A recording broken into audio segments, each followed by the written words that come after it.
که په دې ګرمۍ کې برف یعنی واوره دوکانداران اخلي د کارخانو نه، نو د دې 5 خبرو احتیاط هغوی ته به انتها زیات ضروري دی د عام عوامو دپاره چې د هغوی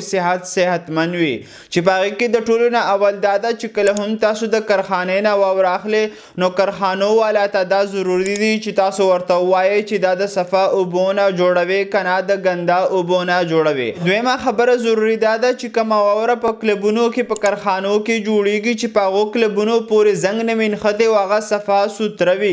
درېیمه خبره ضروري دا ده چې کله هم تاسو دکان ته کومه واوره راځي، نو کوم ګاډي کې چې راځي چې هغه ګاډي هم صفا سوتره وي چې عام عوامو ته تکلیف نه میلاویږي د واورې د استعمالولو نه بعد. څلورمه خبره ضروري دا ده چې کارخانو معاینه تاسو په خپله وکړئ او کارخانه وګورئ چې آیا په دې کې صفایي شته دی او که نشته. او پنځمه خبره چې به انتها زیاته ضروري ده چې آیا د دې کارخانې سره د هیلث والا او FDA کوم سرټیفیکټ ورته ویلی شي او لیسنس ورته ویلی شي هغه ورسره شته دی او که نشته دی. ځکه که چېرې تاسو وایئ چې زموږ ماشومان دې صحتمند وي او موږ دې صحتمند او زموږ روغ کل دې صحتمند وي او زموږ ټوله فیملي دې صحتمنه وي، نو تاسو ته د دې وړو ورکوټو خبرو احتیاط کول به انتها زیات ضروري دي.